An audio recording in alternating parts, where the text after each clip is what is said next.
Sinking funds, we already went over sinking funds. Again, if you're someone who likes to, put $100 away for your car maintenance every month, then you would open a sinking fund. I am king sinking. Right. They will call those club accounts, sub accounts. I mean, it's a savings account. The issue is you don't call it a savings account because in the system you can't have two savings accounts as far as the names. That's why it's different. But that's why I went so in depth on the Reg D. It's a savings account. You have a savings account, a checking account, or a loan, or a CD, or an IRA. That's it. The club accounts or sinking funds fall under the savings account. Again, banking, products, selling, marketing. Gotcha. So a money market is a product. A money market as well. That's savings account. Okay. The money market is used to usually get you in product selling.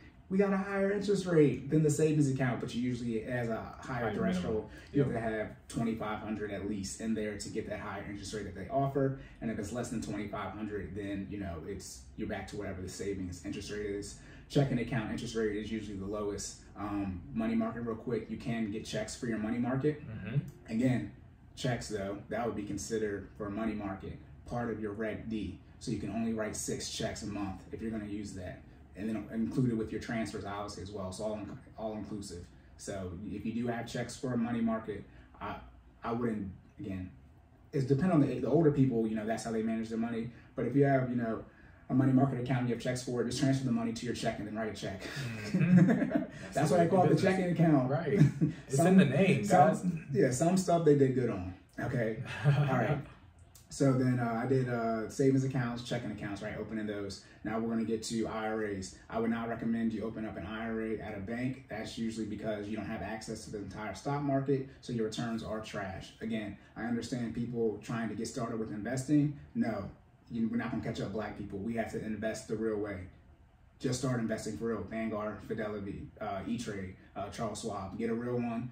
DCA, dollar cost average, start putting $100 in there, put some real money in there so you can get that investing. We were talking about Acorns on Saturday in our investment meeting. You're not gonna make no money investing 25 cents. This is not that you cannot do that. I mean, you'll make money, but you won't have no money. Right. So yeah, I would not recommend opening up an IRA at a bank. CDs, certificates of deposits.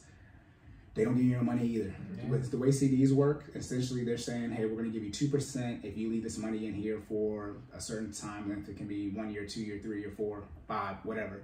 And usually they say if you take this money out before the 5 years expires, you have to pay a fee. Why do I have to pay a fee to withdraw my own money? That doesn't make sense at all. And again, like I said, that interest rate is usually like 2-3%. It's still less than what you can get if you were to put your money into VOO, VOO, or SPY, SPY as the ticker symbols that mirror the S&P 500 index. So I would not recommend doing those.